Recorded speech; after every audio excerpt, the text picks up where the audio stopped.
Bismillahirrahmanirrahim. Assalamualaikum warahmatullahi wabarakatuh.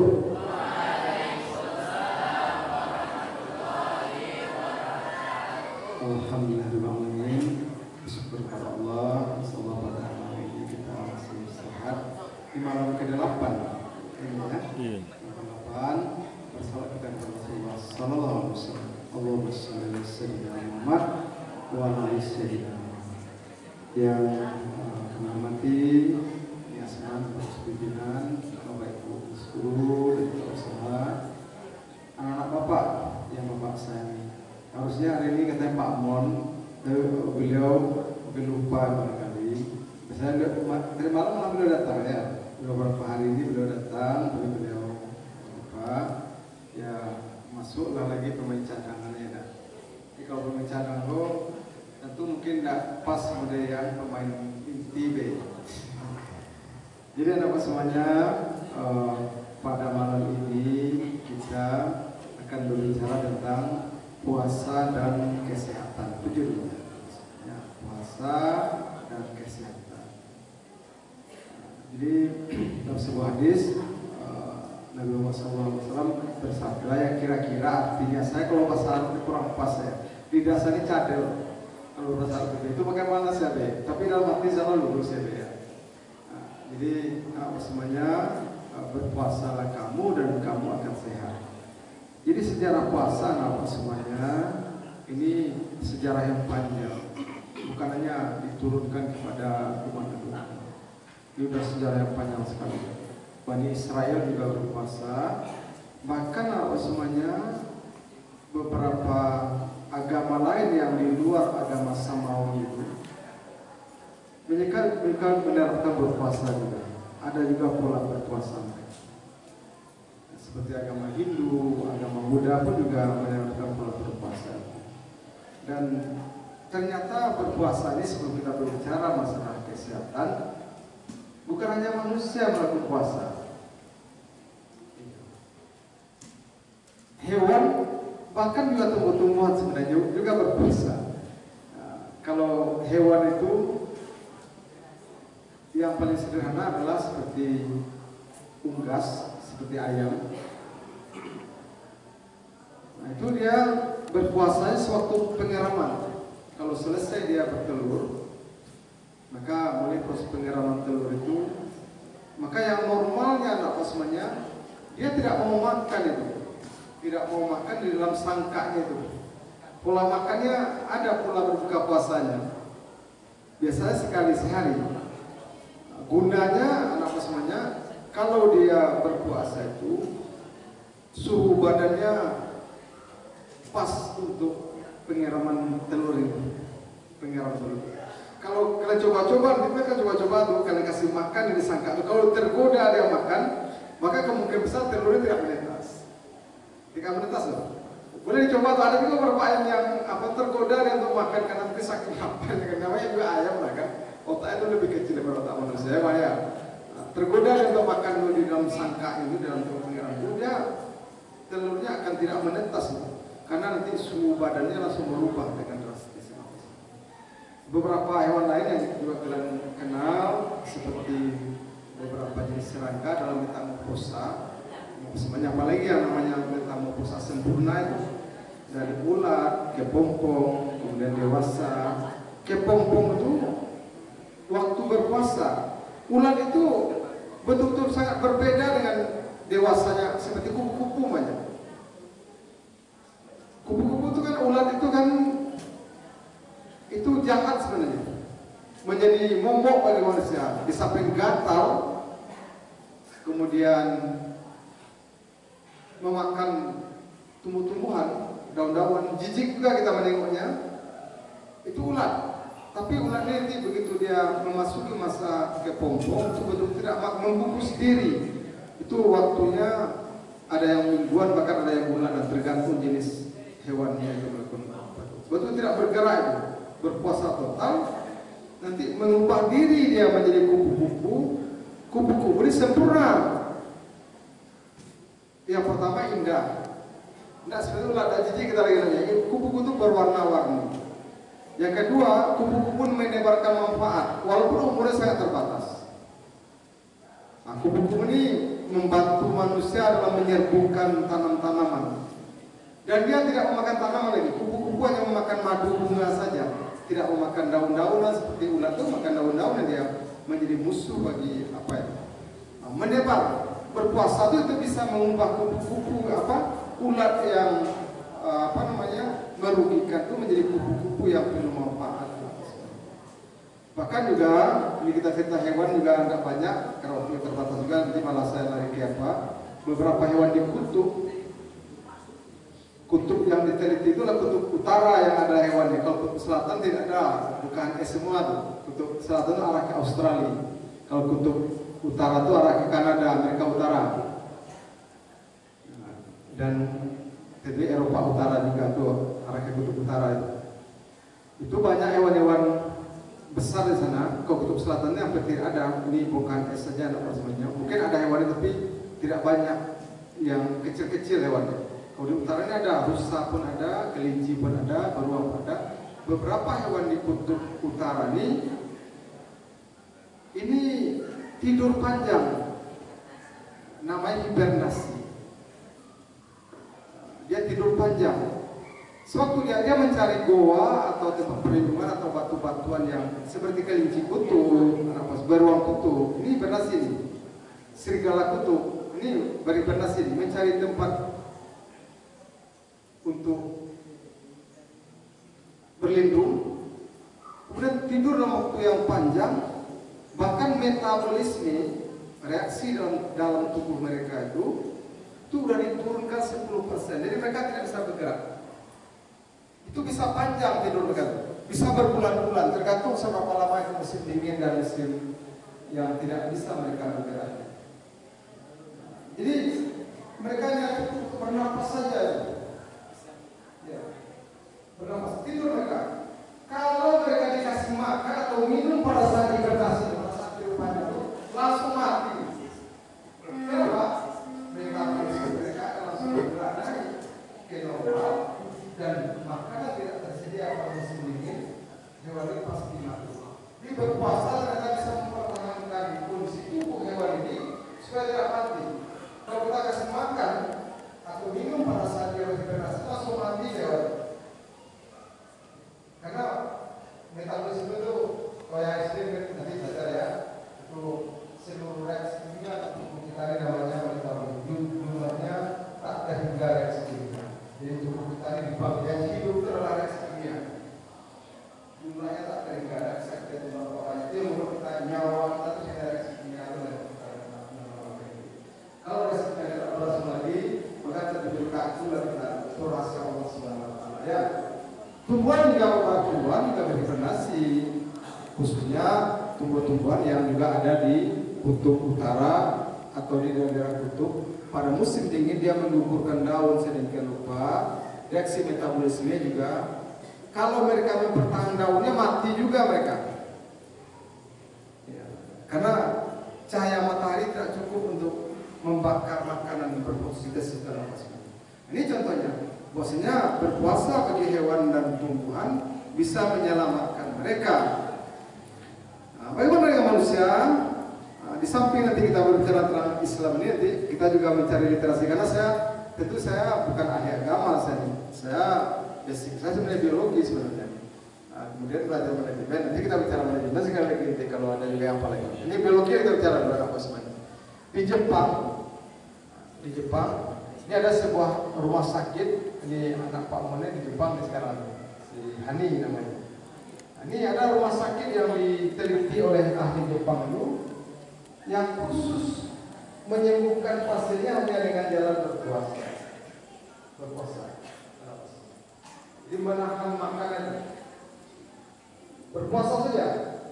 Kenapa berpuasa itu bisa menyembuhkan atau bisa membuat kita menjadi bertahan sebenarnya? Ini pada awalnya luar biasa sering kami seminggu dan beliau sehat luar biasa. Kenapa sebenarnya? Kenapa? Pada saat kita setiap hari gerhana apa sebenarnya, mulai dari kita kecil pada masa bayi sampai sekarang, memasukkan makanan ke dalam tubuh kita. Ya. Makanan yang kita makan itu sebenarnya tidak semuanya berdampak baik bagi tubuh kita. Yang pertama, tidak baik karena berlebih. Kita butuh, kan ada 5 zat makanan tuh, karbohidrat, lemak, protein, vitamin, mineral, air, 6 kan? Kadang-kadang kita butuh karbohidrat tuh mungkin kalau bahasa awal sate komanya. Untuk makan doa seliter banget. Kemudian kan jadi gula deh apa sebenarnya.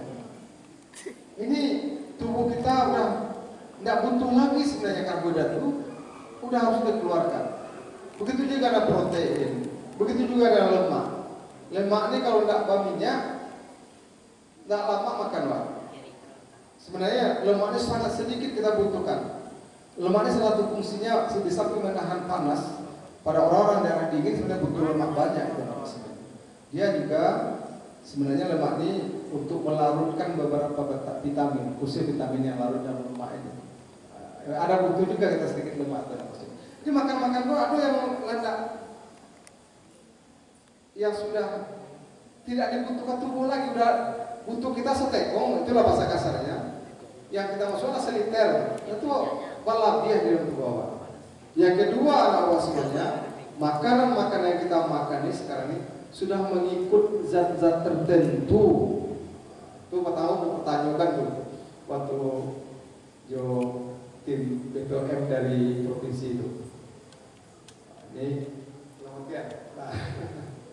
Kawan sekolah kan, coba kan. Bangganya kita di sini berbicara tentang berapa hasil sawit, berapa hasil coklat, berapa hasil peternakan dan lain sebagainya.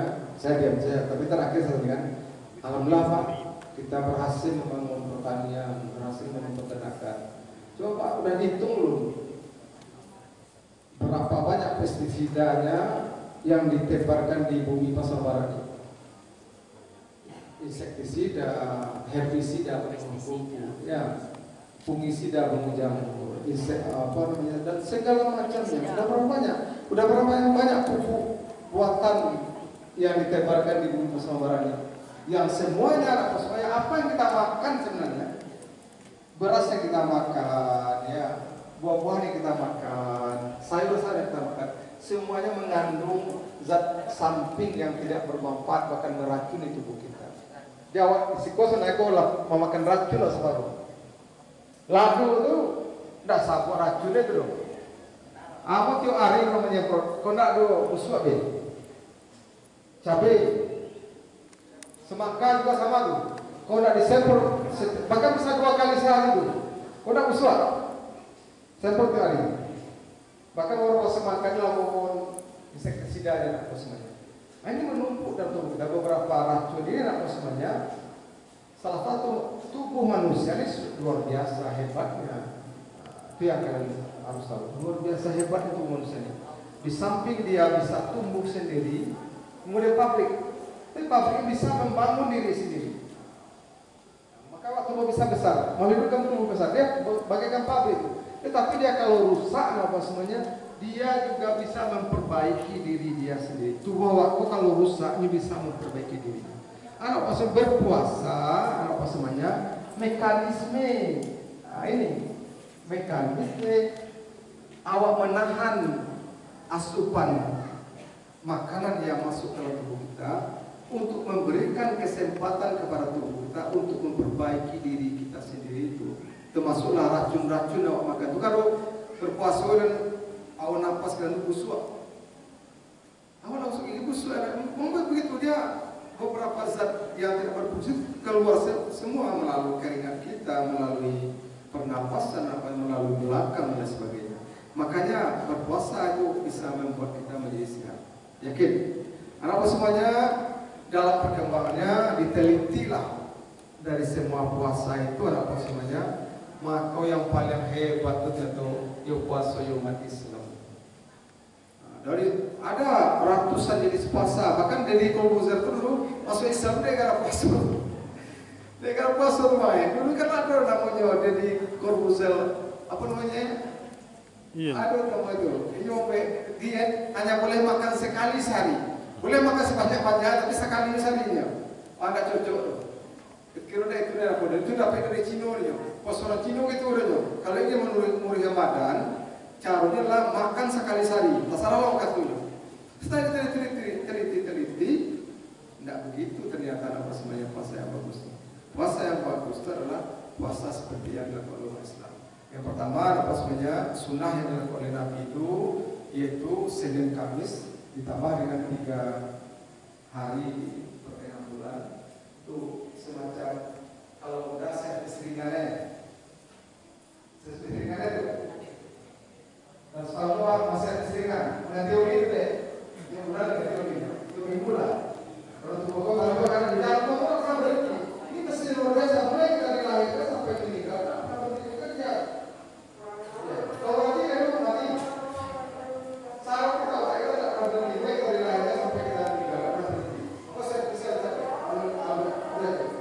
maka di satu saat yang berikut saya seringannya Senin Kamis ditambah dengan 3 hari puasa yang lebih yaitu pada pertengahan bulan ya servis merahnya gitu servis merahnya baru bulan Ramadan itu bulan Ramadan dan itu adalah semuanya itu sudah diteliti oleh para ahli-ahli modern bahwa itu yang terbaik cuma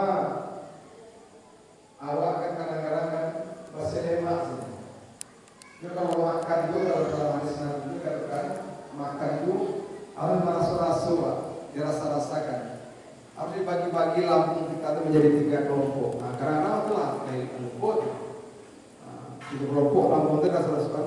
Maka sepertiga diisi dengan makanan, apa semuanya. Sepertiga lagi nanti diisi dengan apa? Dengan air dan sepertiga lagi diisi dengan untuk bernapas kita.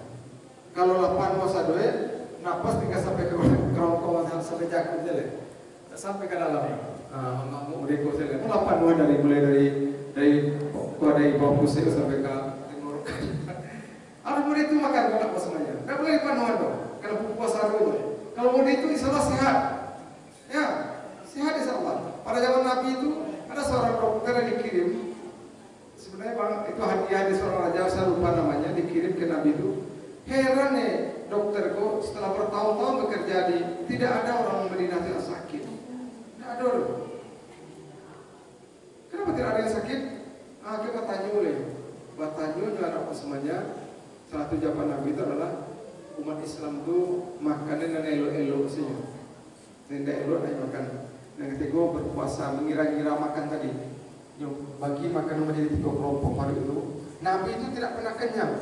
Nabi itu bahkan beberapa hadis mengatakan mengikatkan batu supaya bukan Nabi itu miskin dia, tidak miskin apa semuanya. Sahabat itu tidak miskin.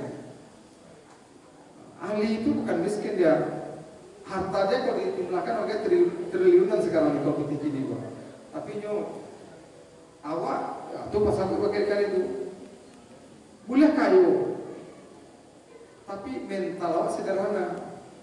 Jadi Nabi itu dan sahabat itu mereka kayu sebenarnya. Nabi itu tapi pintinya nyimpan saja, disedekahkan kamu. Tidak ada yang tahan.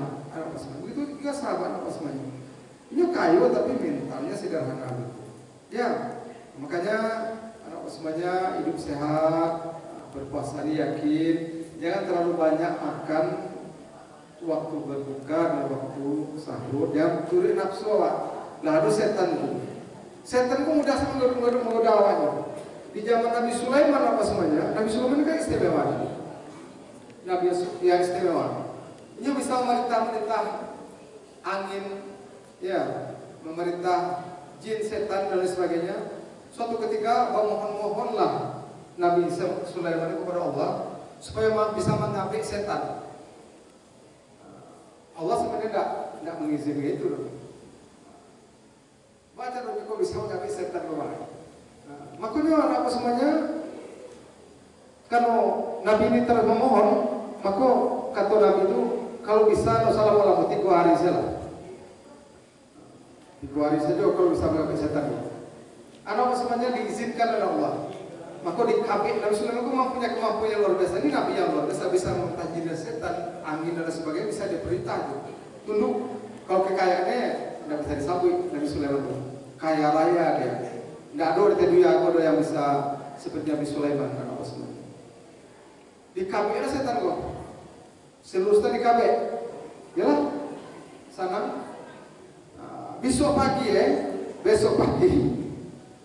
Dia suruhlah petugas istanaku pergi ke pasar belanja dari tak apa nih.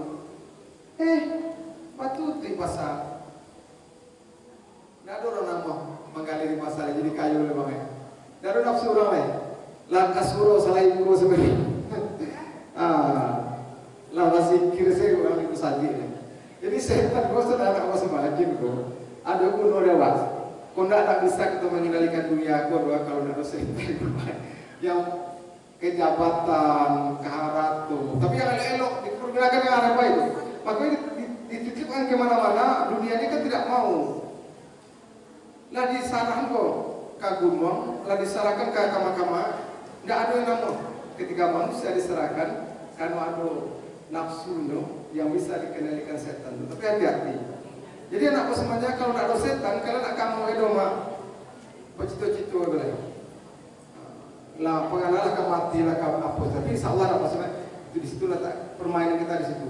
Di mana kita bekerja di dunia ini seakan-akan kita akan hidup selama-lamanya, beribadah kita seakan-akan kita akan mati besok. Begitulah kira-kira hidup dan sebenarnya. Dan itulah di situ kita pakai. Terakhir apa semuanya. Jadi standar hidup sehat. Ini kalian perhatikan yang muda-muda ini lebih apa sebenarnya. Yang pertama rasa-rasakan tubuh kita ini. Ya, jadi dirasa-rasakan lah. Tubuh dirasa-rasakan. Sebenarnya bahasa tubuh itu bahasa yang bisa kita pahami apa sebenarnya. Kalau terasa kulita terasa. Karena dulu anak-anakku tak tahu kulita ada lapar. Kecil sakit paru, baru lapar dia sebenarnya. Kalau apa anak SD itu ibu kan.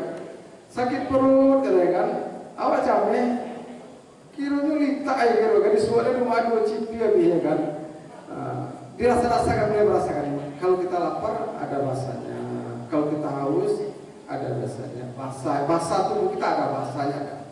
Kalau kita mengantuk ada juga bahasanya. Itu yang kita mainkan.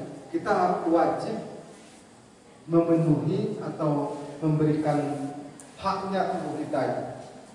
Tidur kita harus cukup, makan kita harus cukup, kemudian minum kita harus cukup.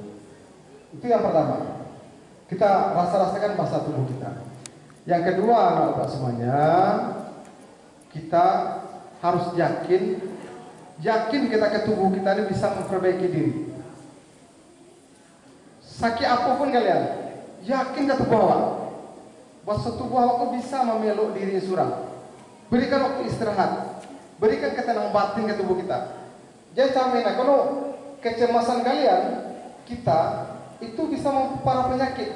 Kalau titik daripada emosi itu apa? Satu titik saya bilang, satu titik dan titik kesehatan. Begitu emosi kita terganggu, emosi itu bisa marah, bisa senang betul, bisa emosi itu terlalu gembira, terlalu sedih, apa semuanya. Bisa senang saja, itu emosi yang lebih itu hati-hati itu. Kalau nggak ada masalah, ya gembira saja kita akan ada kesedihan yang akan menunggu kita. Istighfar tempat, ya Allah ini kenapa saya senang betul hari ini? Jangan-jangan ada kesedihan, ya Allah, saya berlindung kepada Engkau. Insya Allah apa sebaik kalau itu normal balik. Aduh yang nggak ada masalah, aku tahu talangku lagi obat darah kan, kemudian lagi so ada apa seperti yang ketiga anak semuanya standar hidup sehat. Ini adalah kita tidak ada memakan obat-obat kimia apa-apanya. Makanan kita makan alami saja. Tidak ada dan memakan pil dari hari itu. Tidak ada memakan kuyar dari hari itu.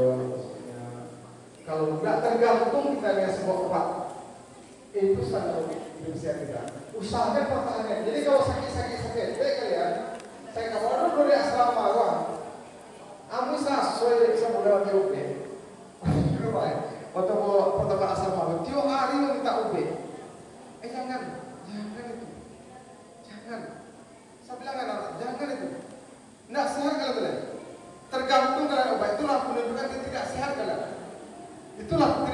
sesungguhnya. Jadi usahakan awak tidak tergantung dengan obat apapun itu. Nah, itulah nanti yang membuat awak sehat. Anak semuanya, ini yang bisa awak sampaikan. Jadi kita yakin puasa ini bagus, bersyukur kita sebagai umat Islam, yakin puasa akan membuat awak sehat. Ya. Kemudian pola-pola seperti tadi, anak semuanya kita terapkan. Nah, jangan tergantung juga lebih apapun. Apalagi kalau tergantung dengan narkoba, dibayar orang main game, lah selesai permainan itu. Anak semuanya. Lah selesai permainan. Jangan cukup-cukup tuh. Merokok sebenarnya misalnya tidak. Karena anak-anak ini kita akan itu yang remaja aku yang hebat-hebat kok. Biasanya hidup sukses kita mulai dari umur 30 sampai 40. Itu biasanya mapan kita 40-an lah. Kalau karir biasanya hebat. Keluarga misalnya lah, sudah cukup mapan, semuanya emosinya sudah stabil. Tapi kalau kalian tidak sehat pada masa itu, aku dapat banyak tuh jabatan tinggi itu. Kalian lah boleh makan gulu, lah boleh makan garam, lah boleh makan daging. Enggak ada gulu kalau mencari. Makanya sekarang ini harus sehat. Baca rumah makan yang sehat, tidak tergantung oleh obat, berpuasa, rajin berpuasa untuk menservis diri kita. Mudah-mudahan nanti pada usia-usia kalian keemasan kalian sukses nanti, harapan semuanya kalian dalam kondisi sehat dan bisa menikmati itu semua. Kalau aja itu Allah Subhanahu Wa Taala, tapi kalau kualitas hidup bisa kita tentukan, usaha kita bisa menentukan kualitas hidup kita ya. Kualitas itu maksudnya kualitas kesehatan bisa tentukan apa semua. Terima kasih banyak. Assalamualaikum warahmatullahi wabarakatuh.